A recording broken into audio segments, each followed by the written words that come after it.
So I'll get it started by talking about persuasive messaging. I'll start by just giving some sort of broad persuasive theories, and then we'll get down into some of the nuts and bolts of how to actually implement some of those ideas. Okay. All right. So the study of persuasion and how to influence people is one of the oldest things that people have taught. I have some quotes here that seem kind of distant from, Aristotle, but I'll talk about how I see them working in modern day persuasion. So Aristotle talked about the definition of rhetoric as being defined as an ability in each particular case to find the available means of persuasion. And I really like thinking about this quote in relation to persuasion because it sort of sets us up on a seeking process. We're always, if we're going to be good persuaders, we're always on the lookout for things that we can use to help convince our audiences to, be on board with what we're hoping them to do. So we can think of ourselves as seekers when we're persuading. Um, Anytime I'm doing consulting work with clients, I'm always taking notes on meetings, even if I'm not there to persuade so that I can use those things later down the road when we're working on persuasion. So kind of keep your eyes and ears peeled when you're thinking about how to do this. Then I think we can sometimes learn about persuasion by comparing it to what it's not. So the author Brian Garston talks about the difference between persuasion and justification. And I think a lot of justification happens these days. And justifications when we treat different audiences similar. We show why any reasonable person should accept our view, but not necessarily why these particular people listening here and now should do so. So this kind of involves collecting the facts, getting the data, and just presenting it the same way, whatever circumstance you're in. But if we're going to think about persuasive messaging, people who teach it teach the art of persuasion, have always instructed their students to treat different audiences differently, to study their distinctive and peculiar passions and their particular commitments, sentiments, and beliefs. So this means who we are talking to will always change the way that we're presenting our messages. Um, and these ideas can kind of come together with this concept called tactical empathy. This is an approach crafted by Chris Voss, who used it in FBI hostage negotiations. So he had a team of hostage negotiators, and they ended up persuading people to do what they want 93% of the time. And the big thing that he talks about is what we really want to do is work on understanding the feelings and mindset of another in the moment when we're interacting with them, and hear what is behind those feelings to increase your influence in all the moments that follow. So that relates to that seeking part of persuasion, where anytime anybody says something to us or anybody from a particular group that we're trying to persuade, note that, log that, and then we can use that as we adapt to each of our audiences. Um, he talks about empathy as a strategy for persuasion. So the better we can understand our audience, the more persuasive we're going to be. And he says that empathy is not necessarily about agreeing with the other side, but it's getting to understand them. And then oftentimes he talks about it's a really good idea to address the elephant in the room. So start by addressing their obstacles. They'll pay more attention to you if they feel like you understand them. So if you're talking to a stakeholder who's worried that the project might increase taxes, for example, you might start by saying, hey, I know you're concerned about trying to keep taxes low, and I hear that, and I get why we need to be mindful of that. And here's why my particular project, addresses that, gets around that. So if they feel heard already and like you understand them, they're going to be more open to hearing your message. Um, so how do we actually practically put this together? Because there's some, larger theories there, but how do we actually do this in practice? And something that I like to do and that I've done for organizations that I work with is kind of have a persuasive inventory on hand. So these are notes that you can take on your laptop or computer or, old-fashioned pen and paper anytime you're trying to think through how to persuade for your project. So the first thing kind of relates to this idea of empathizing and getting to know your audience. You want to know your stakeholders. Um, so first, knowing where do they stand on the issue, what do they know? That way you know what things you need to inform them of. And you can spend your time, talking about what they really need to hear. Um, and figuring out where they are in the persuasive process. Maybe they already agree with you and just need motivation to act. Maybe they need to be convinced to support the issue. Knowing where they stand on that sort of spectrum will be really helpful. Um, what are their values? What's important to them? What's their role? What are they trying to do in the community? So figuring out what their goals are, what they're trying to achieve is important. Um, what do they have the power to change or initiate? So trying to convince somebody of something that they can't actually do anything about is less effective than figuring out, okay, they have these powers, they can make these things happen. I'm going to convince them to do X, Y, and Z. Figuring out what they need is really important. Then you can learn to adapt to that.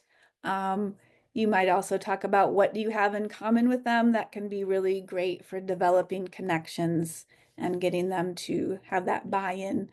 Um, and then also knowing what points of disagreement might you have with them. And again, that can help us address the elephant in the room with persuasion when we're saying, okay, they might not agree with me here. And so I have to figure out a way to let them know that I understand that, but also try to convince them otherwise. Um, then really kind of get to know your project and you feel like you're really in it, but knowing its selling points to other people can be really useful. So what are all the great things that your project can do? So why are you excited about your initiative? And this is probably the thing that you know right now, because this is what's motivating you to act and sign up for the Uplift program. Um, who are you helping with this initiative? So who in the community do you think will benefit from this? What makes your project unique? And this is where we're starting to, get into things that might not be at the forefront of our minds. So what will this do that nobody else in your community is doing? So why do they need to work with, invest in your project? Um, if a similar initiative is happening in other places, that can be a really great thing to know because then you can say, so and so and, Watauga County is doing this and they've had a lot of success. So that comparative thing is often useful. Um, knowing who in your community already supports this project, who you can rely on to help you persuade others or help motivate others to act is useful. Um, and then one thing I think that's really important is thinking through what are the second and third order effects of this project. So this is often taught in the business community when people are thinking through, I want to do X, and also thinking of some of the long-term consequences and things that they might not have thought of. And oftentimes it's to prevent, obstacles down the road. But I think there are second and third order effects of things that can be great and can maybe be useful for persuasion. So maybe you are starting an initiative that you think will help the environment, but also, a consequence of that might be that it, you know, cuts taxes or brings in more tourists or, all these other sorts of things. So knowing what your project can benefit to the community, even beyond what your initial intent was is super useful.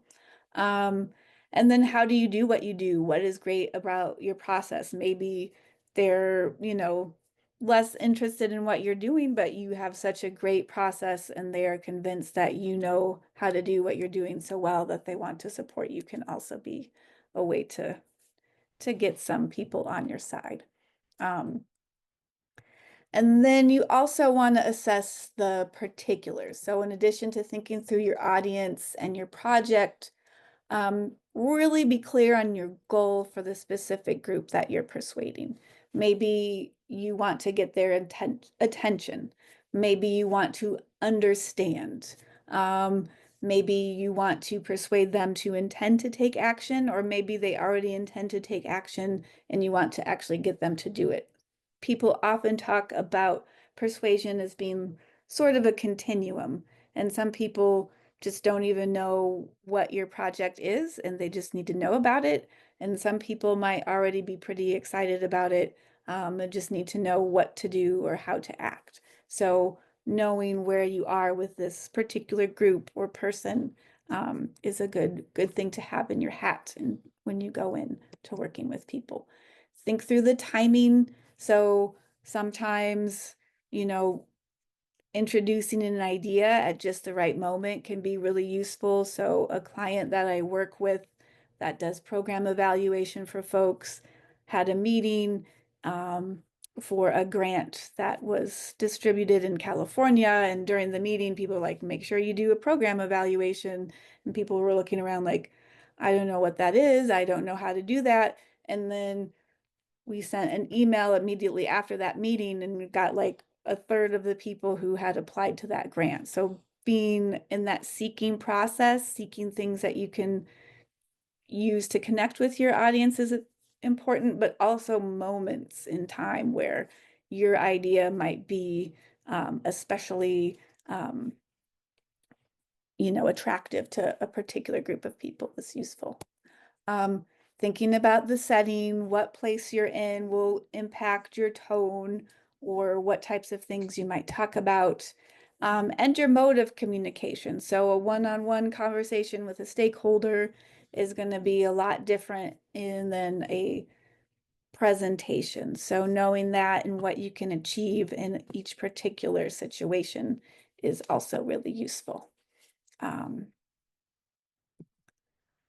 Then once you have your inventory, you know your audience, you know what's going to be attractive about your project, you know the particulars of what's going on, there's a lot we can do to kind of craft our message. So one thing I really like to think about is this filter and translate process. So this can be a really practical thing and something you can use with your inventory. So this is some way by comparing what you know about your audience and what you know about your project, you can think through connections. So I'm going to kind of go through this. The organization that I used to work with before I even started grad school was an organization that worked with individuals with substance use disorders that were involved in the criminal justice system. So it was kind of a trick to persuade people to contribute to that group of people. So the organization Task, the reason why the founder began that organization primarily was because she wanted to be able to give people second chances. She thought, you know, just because somebody made a mistake once in their life doesn't necessarily mean, they don't have potential down the road. And so she's really interested in changing lives. She's very interested in social justice. Um, some second order and third order consequences of that were, it reduces recidivism. So if people are committing crimes to support their substance use habit, if they go to treatment instead of prison, which was what this organization worked on, then they'd be less likely to repeat crimes and go back into prison.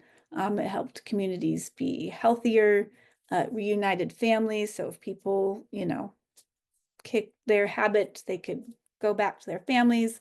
It really ended up saving the state a lot of money because treatment and reducing the amount of time people are in prison actually saved a lot of tax dollars And then they, as the organization grew, they had a whole bunch of diverse statewide programs. So each year, especially at the end of the fiscal year, when people are needing to, get their funding for the next year, people from my organization would go down to the capital of Illinois and talk to their state legislatures. So if we were thinking about that, we might imagine that there's a state senator there that's for limited government, really interested in saving the state money, cutting taxes, helping their region. This person might have Christian values, want to create jobs. Of course, they're going to want to get reelected. They're interested in being tough on crime and protecting the Second Amendment.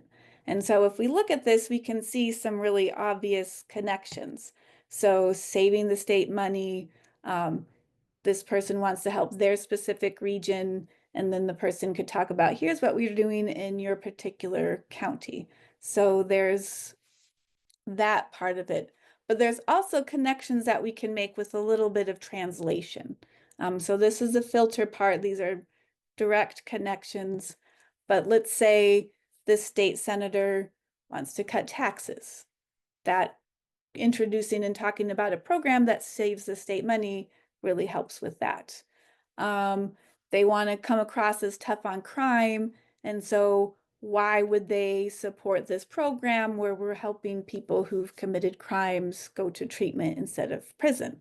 Well, you can translate that and say, well, this reduces the amount of crime because people aren't going to continue to commit crimes in order to support their habit if they've in recovery and are no longer addicted to drugs. So that's kind of how this filter and translate process works. So you kind of want to get creative and tease out connections as you go along.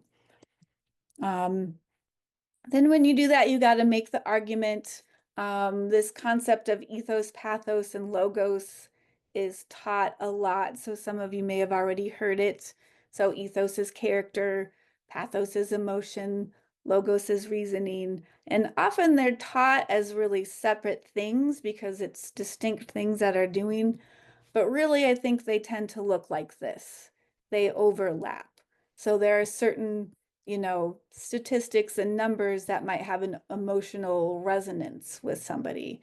And maybe if you present a lot of really credible statistics, that's also going to help your character. So there's some things like the really best forms of persuasion are able to capture all three of these in one.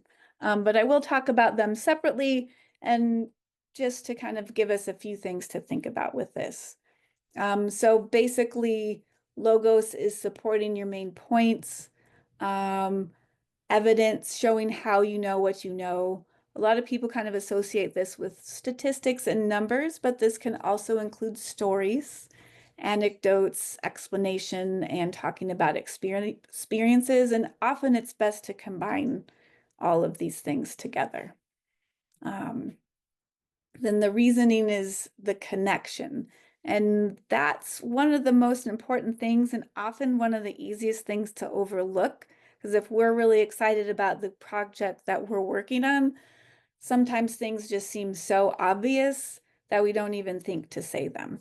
So that's the connection that we need to kind of find and make sure that we state directly. And I really think one of the best ways of doing this is just to run any initial arguments by someone who knows little about your project. And if they're confused and they're like, I don't know how these numbers that you're giving me are going to connect to increased tourism, can you explain that to me? That's where you know you need to put in more work. Then the other component is pathos or emotion. I think it's first really good to focus on putting your audience at ease. So just friendliness, saying kind things. You want to let your passion for the project shine, but make sure your emotion is reasonable and appropriate to the situation. So if it's kind of a somber place, being too shiny might not work. And then going back to that tactical empathy, we just really want to seek to understand the emotions of our audience, figure out where they are, and again, make those connections. If there's one thing you take away from my presentation today, it's that, really empathizing with and understanding your audience is going to really put you ahead of the game. Ethos is character, and this has been conceived of in lots of different ways. So sometimes it just means you're a good, strong, moral person. It can also mean making sure you have authority and are credible in what you say. And it's also connection with your audience. They're going to think more about your character if they can relate to them.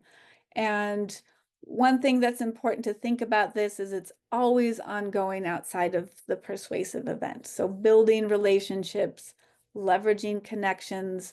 There's a lot of research that shows that persuasion can be helped by reciprocity, and just if you do something kind for somebody, they're going to want to help you out in return. So everything you do, even outside of when you're saying, hey, Sally, can you do this for me, will also contribute to your, contribute to your persuasion. Then when you go in, you really want to make sure you're being clear and concise. So this can be difficult because we've had this persuasive inventory and we have all these ideas in our head, and I'm telling you to listen to your audience. And so there's a lot of things that we need to be aware of right in the moment when we're persuading. So I think doing a little bit of initial work beforehand just to keep ourselves, so we're in a place where we're able to adapt and learn and respond to the audience, but also able to present things in a way that's going to be easy for them to understand. So I really think it's a great idea to prepare and organize your thoughts in advance. For the organization that I worked with, Task, that I just mentioned in Illinois, a lot of times when people were going down to talk to their legislators, we'd create little talking points. So it would just be an 8.5 by 11 piece of paper, and it'd be easy to read bullets of what's useful, what we want to say. So to kind of create these, it's useful to know your goals for the interaction and state your desired action. So why is your program great? What do you want your audience to do? Knowing those things in a really shorthand way can be useful. Think about 2 to 3 main points you want to convey.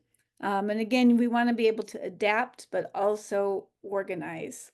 And then be able to summarize your main takeaways into one sentence. So the simpler you can get in communicating what you do, the better off you're going to be. And practice that. So sometimes this is referred to as an elevator pitch. So you might, talk to friends unfamiliar with the project. You might talk to your family members. You might talk to random strangers on the street. Just really be able to communicate that in a polished way can be really useful for the persuasive process. So be selective, be brief. Sometimes overwhelming people with too much information just doesn't, they get lost in the message and they're not going to be able to respond. Something that can do to help with that is use flagging statements to highlight your main takeaways. So maybe you're presenting a bunch of information and you might say, the one thing I want you to remember is this.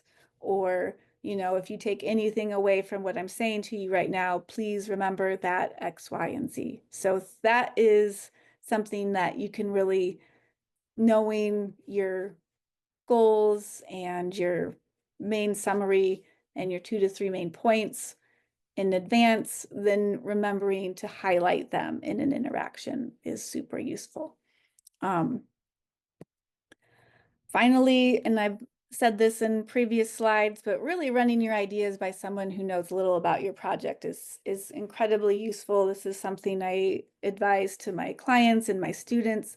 I think the trick of communication is just figuring out how to get what's in your head out to somebody else and knowing what they need to hear in order to understand what you're doing. So again, we might think of it as a translation process as much as a persuasive process.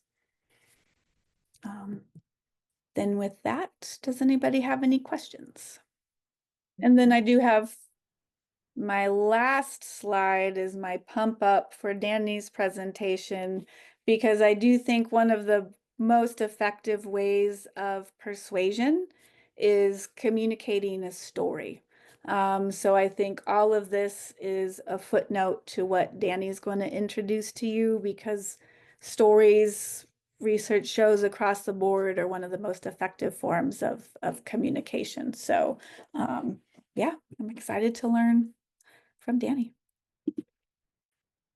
Well, I couldn't ask for a better intro than that. Thank you so much, Valerie. I am going to talk to you a little bit about storytelling and the applications for storytelling in business, in tourism, and hospitality, in life are endless. And the science does indeed tell us that it is the most effective way to communicate. However, certain stories have more impact than others. And our goal is to turn the subjective value of storytelling into the objective value of storytelling, so that, you know, it can be worthwhile for us in a way that contributes the results that we want it to, whatever those may be. So we'll talk about that a little bit under this umbrella of narrative transformation.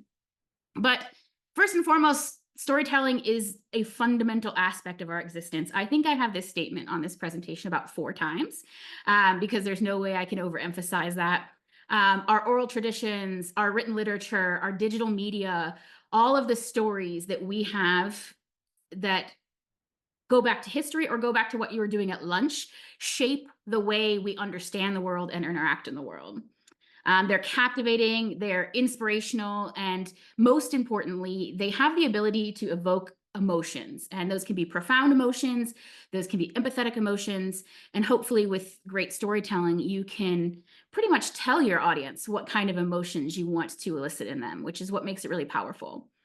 So we'll talk about storytelling, exploring its value, some of the psychological impacts of storytelling, some cultural significance, and why it has such transformative potential. But I wanted to put this quote on here because as I do research in storytelling, this has been one of my favorites. And it's, "We are as a species addicted to story. Even when the body goes to sleep, the mind stays up all night telling itself stories." And I think that's so impactful because we are still storytelling when we are unconscious or sleeping. So our brain is continuing to make sense of ourselves even when we're sleeping, which is crazy and cool all at the same time. So when I say story, does anybody have a particular story that comes to mind when I just say the generic word story, from their past, their childhood, anything that pops up? Well, I'll share this popular lady right here, Cinderella. You should all be very familiar with Cinderella. She is the hero's journey story, which the 65% of movies that are produced from Hollywood follow the similar storyline of the hero's journey, right? But the interesting thing about Cinderella is there is a Cinderella story in every culture.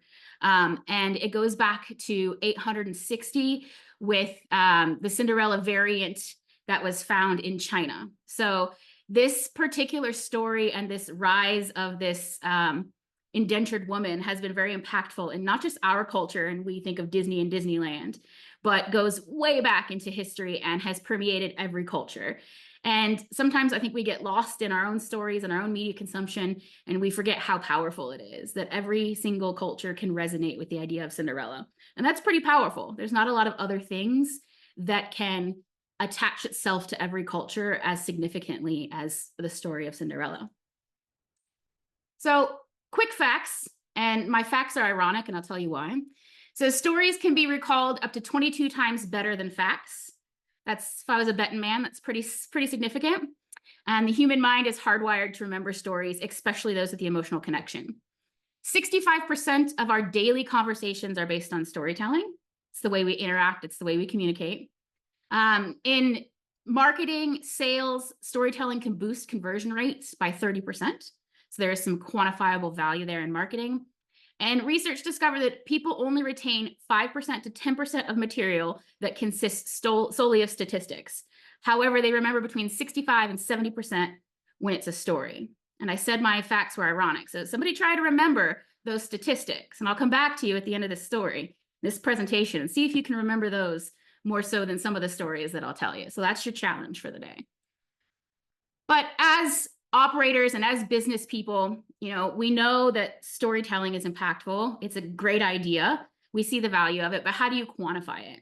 How do I go back and ask for money to support storytelling initiatives? Or how do I defend my position as a leader, or marketer, or business person by engaging with stories? And that's the challenge that a lot of people have. So there's this famous study called Significant Objects, and that was their goal, right? Is they were focused on trying to quantify the value of storytelling. So this study went out and purchased random objects that have no intrinsic value, right? They don't perform any special tasks. They don't have any cultural or historical significance. They spent $129 on 100 objects, okay? It's about $1, a little over $1 a piece. So this particular little apple pie ceramic was purchased for 99 cents. So what they did with these 100 objects is they then enlisted a group of creative storytellers and asked them to write a brief story about this object that evoked an emotion. And then they took these objects, they put them back on eBay with the accompanying story to resell them to see how much money that they could make, okay? Anybody want to guess how much money they made? How much money would you pay for an apple pie container? Anybody going over 10 bucks? Probably not. Well, this one, right, maybe? This one was put on eBay. Sales price was $62.95. Must have been a pretty great story. Now, I was in business for a long time. That is a 6,395% increase. I think if I could go to my boss every day and say I've increased revenue by 6,395%, I would have a long and fabulous tenure at my current job. So we now have a little bit of quantifiable value here. We know that this story has added a significant amount of value to this object. But how did it happen? Where is the magic? And the magic happens in sort of biology and psychology and how we onboard information. And there's a couple key things that happen in our body when we onboard stories. So oxytocin, you've probably heard of. It's the love hormone. It impacts bonding behavior. It is the sort of catalyst in your brain that tells you to trust someone or bond with someone or emotional link ups with someone. And it creates a really interesting effect called the mirroring phenomenon, where if you look at two brains, one person's telling the story and one person is listening to the story, as the person continues to listen to their story, they start to experience similar brain activity to the storyteller.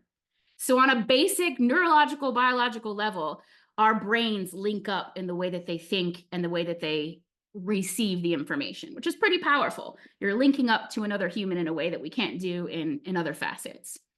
And then endorphins, the happy hormone.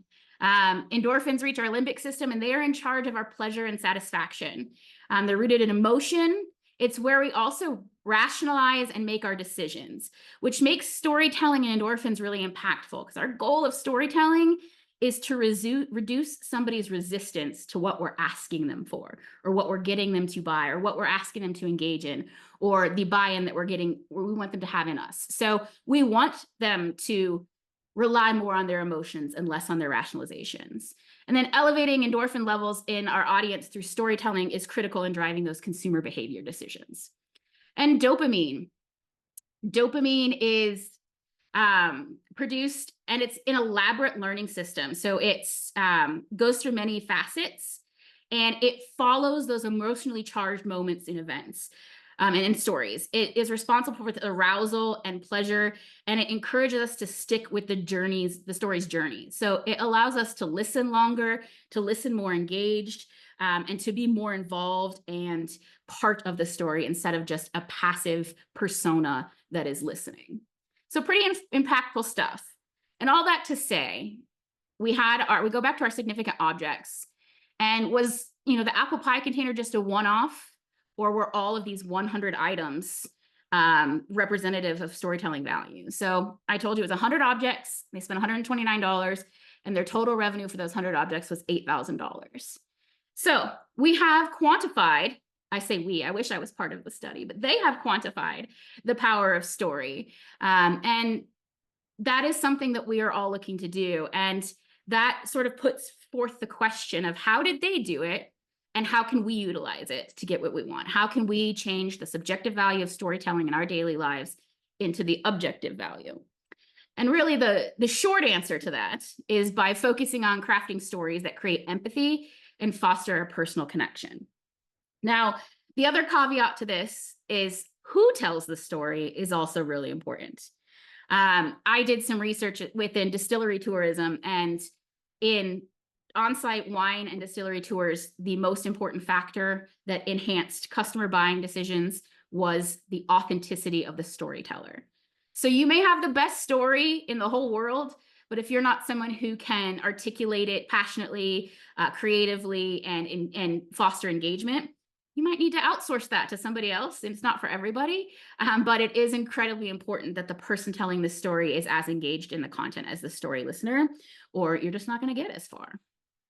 And we've all probably worked somewhere in a corporate environment or corporate style environment where they harness a lot of strategic communications. That's always a big buzzword, especially teaching in business college. Everything is strategic. But there's some different ways that narrative communication can add more value than some of these strategic communication components. So think about strategic communication as being really time bound. If you have something very specific you're talking about, narrative communication can span time. It lives in the psyche longer, and it pulls in more of a emphatic experience. Strategic communications are often attached to current issues and demands. Narrative communications are good at contributing to new and long-lasting cultures and cultivating feelings. Strategic communications usually run by directors, content creators, messaging researchers. It's a from top-down dissemination, but narrative communication is led by everyday narrators. So anybody within the company or anybody who has a voice, and it's often from a bottom-up communication. So it's a little bit more grassroots. Strategic communication based on currently shared values, but narrative communication can move that forward to establish new values and attract and share them with broader audiences. I know Valerie and myself have to adjust the way we talk based on who we're talking to. If it's students, if it's other professors, if it's parents, it's other people in the community. Storytelling is a really good way to appeal to all of those audience with a little bit more wider message, right? It's a little bit less specific. And then strategic communication is only one strategy, and viewers have different engagement levels depending where they're at in that hierarchy. But narrative communications like storytelling can provide key messaging for all strategies, and they can foster increased engagement and involvement from all sort of facets of the business, including the customer. So there's some really good ways to start to use it, storytelling in just your basic communications. And I would be remiss as an academic if I didn't, sort of highlight the base theory that goes on with a lot of this and why it's so powerful. And storytelling is rooted in narrative transportation. And narrative transportation is a very large, convoluted theory, but I'm going to pretty much sum it up in a few lines that make sense to me. It's a psychological concept that describes the experience of being absorbed into a story. So individuals feel transported into the story, they are immersed in the narrative, and they feel like they are part of the story. And the key thing about narrative transformation, and I alluded to it a little bit before, is this leads to a change in attitudes, beliefs, and behaviors. So those rational decision-making components that happen in your brain are a lot less of a loud voice in your brain when you're engaging with stories. So you are immersed in it. Your rational thinking, your critical thinking is less important and less aware as you're onboarding stories. And to get really great narrative transportation and make your stories extremely effective, there's a couple key elements you really need to harness. And one is vivid mental images that help readers or viewers visualize the story. So a lot of times in storytelling research, people talk about alluding to smells, which is really interesting because smells bring up memories. So I had somebody the other day that was telling a story about watermelon Jolly Ranchers, and I could immediately in my brain connect to exactly what watermelon Jolly Ranchers smell like, when the last time I was eating a watermelon Jolly Rancher, it had a very profound impact on my memory, right? So if we can do vivid mental images and imagery, smells, senses, sights, that helps viewers engage in the story and connect to the story. And then emotional responses to characters and events. And characters doesn't just mean fictional in stories. It can, it can be any type of person who participates as a being in your story. But having those strong emotional responses is really what makes the story effective. And then identification or relating to characters and their experiences and fostering empathy. So, and that kind of goes back to what Valerie's saying, is knowing your audience. Who are you telling the story to? And how can you create an identification in your story that they will relate to? Because that element of identification and relation helps further sort of break down those cognitive thinking or critical thinking barriers.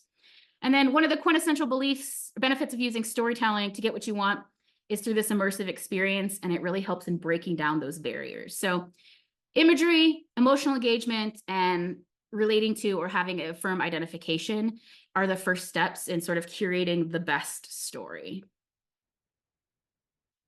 And really what we're doing as businesses, as educators, is we're using storytelling as a catalyst for change. That's what we want.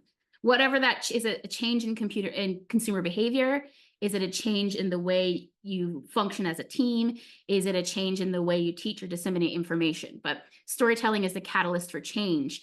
And it's supposed to captivate hearts as well as the mind, right? So we're not only alluding to wanting to engage with you on a mental level, but on an emotional level. And that's what's so powerful. And so that's where narrative transformation comes, is to highlight that change in self and resulting in a catalyst for change. And there are two components, and this is where we start to talk about structuring your story. There are two components that are going to be really important. One is a personal narrative, and one is a cultural narrative. And the most effective stories in tourism, hospitality, and like-minded sort of institutions is combining both of those. So personal stories help create empathy from one-on-one. They solidify a relationship with an individual. They construct meaning and highlight personal growth. They are a really good way to share values or aspirations. Our life stories also give us a sense of purpose. They can be educational or guiding for other people, and they can help create worthwhile interactions with others. And then personal narratives become the anchor, and that's why I have my Mr. Smurf hammering as anchor. So they're the anchor to the story. It's the individual connection, the empathetic connection, that we are humans talking to humans, right? We've passed machine learning, and we're just two folks that are engaging in narrative dialogue. And that's important. That personal connection is important. And then we bring that to the cultural narrative. And that plays the role of forming collective identities. So cultural narratives can be from a community, from a business, from a group of like-minded people. But the cultural narrative is where we start to connect to a larger group. And these stories contribute to shaping values about culture, traditions, histories, worldviews. And they often are used to provide insight into a better future, which is where you can sort of parlay them with persuasion, right? We're going to use stories to highlight the way things could be better in the future. And then once we've articulated that, we're going to come in with our ask, or we're going to come in with the way that we want to change your behavior. Marginalized communities especially can use storytelling as a tool for empowerment. It's a way to reclaim their voice, assert cultural agency, and promote social change. But a lot of times, agencies, communities, businesses are inundated with information, and they inundate their consumers or their audiences with the same information, and that critical messaging gets lost. So think of having the boat and the anchor. The empathetic personal narrative is your anchor. The unique cultural narrative is your boat. And that's what's going to anchor these stories effectively in your audience. So your individual stories, the anchor, showcasing personal experiences and perspectives. And then they, as individuals, create to the broader tapestry of the region or community. So weaving a personal narrative into the broader context, it can offer practitioners more intimate and authentic understanding of the problem, and they can articulate that they understand the problem more efficiently. They can humanize the story, making needs relatable, and sharing personal anecdotes, insights creates connections that foster empathy, encouraging listeners to participate and respect the local customs, traditions, and natural resources. And that's what makes this combination super powerful. So when you think about telling a story, think about why it's important to you, and then think about why it's important to the broader community. So what makes a really good story? We know we need to anchor this with a personal narrative, and we know that we need to connect it to a cultural narrative. So the first is the trust in the teller. And I said that before, that our feelings about the storyteller influence our interaction to their story. So if you're going to tell a story, especially a persuasive story, make sure that the storyteller is somebody that people can trust and can build a relationship with. Don't censor the drama of a real life story by taking out the bad bits. That provides distrust in people. People want to know the good, the bad, and the ugly. And then a story needs to be dramatic. It needs to go through development and emotional dynamics. People are aware that real life has ups, downs, and everything in between. So that sense of authenticity is propelled by sharing the good and the bad. And then they need to be relatable. The more people who identify with a story, the more likely they are to be persuaded. And that goes back to sort of tailoring this to your audience. The more people feel like they could be the character in a story, the more likely they are to demonstrate the change that you want them to demonstrate. And then immersion. I spoke a little bit about this before. The more readers put themselves into a story, the more likely are they to change their opinions. But this isn't something that you can overthink. People are very sensitive to overly flowery, overly professional or non-realistic dialogue. So it's usually the simplest stories that entrance us the most relatable, the most feelings that this could really be happening that are the most impactful. So don't get lost in trying to Shakespeare your way through this. People are looking for something that's really relevant and dynamic to how we engage with people on a regular basis. And simplicity takes that a little bit further. Simple stories are strong stories. They're easy to remember, and they don't seem convoluted. And then agency. Stories are most persuasive when readers work out the meaning for themselves. And this is probably the thing that I think is the most important. You don't want to end your persuasive storytelling and hit people over the head with a hammer with the reason why. They want to go through the process of figuring out what that means to them, what that means to the way they feel, how they could imagine the characters will feel. So let the story speak for itself and let the readers work out how you have designed the story to make them feel. Because if it is too overt, it's too obvious, it becomes like the used car salesman version of storytelling. And familiarity. That familiarity is why there is a Cinderella retelling in every culture. The more familiar a story feels, the more powerful it is. It's easier for people to onboard that information and relate to that information. However, you can start with a familiar story and then continue to bridge the gap with something that may be a little less familiar as a way to educate people on something new, but rooting it in something that is not novel will help get their investment before you surprise them with new content. And then the question I always get when I teach this is, what if you're not a great storyteller? You know, the folks who were used in significant objects to write up all their fancy stories were creative writers. But we have a lot of resources that if you don't think you're a great storyteller, there are a lot of other ways you can engage with people who can help you create and curate stories that make sense to your operation. ChatGPT is a good one. ChatGPT you can type in very succinct parameters. And I will posit this by, we're not using ChatGPT to make up stories. We are using them to refine the stories or refine the content that we're looking to tell. And sometimes that can help organize your thoughts a little bit better. Outreach to educational institutions like ours, we have a lot of folks, both within a variety of colleges, that can help cultivate stories or can help provide resources. Talking with the community or letting the community tell the stories. I've seen some tourism outfits that do storytelling competitions where they're user-generated stories. And they let somebody else who has had great experiences or has profound moments curate their story, and then they share them.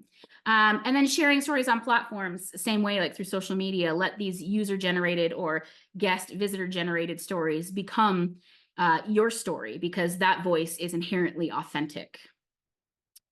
And so I tied this in here.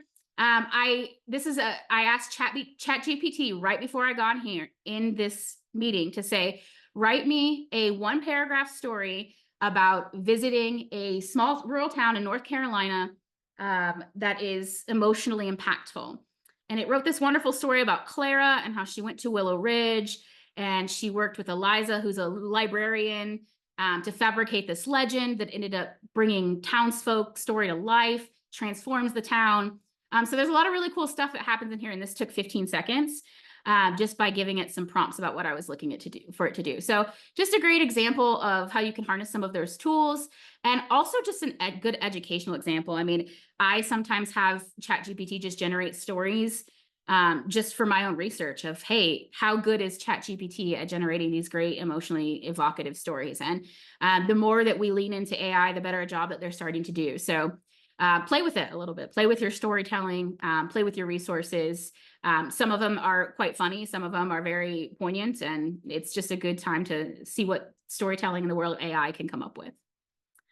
And then the very end of this, storytelling serves as a gateway to showcase your needs in a way that fosters memorable empathy. And I go back, I don't think there's any one of you that could tell me the statistics of storytelling off the cuff. If you do, I mean, kudos to you. You're a better student than I am. But hopefully you can certainly remember some of the stories about significant objects or the other storytelling content that I told a little bit more memorably. But that's all I have. Hopefully you found some benefit in it, and I'm happy to share any of the slides with you if you need them or answer any questions.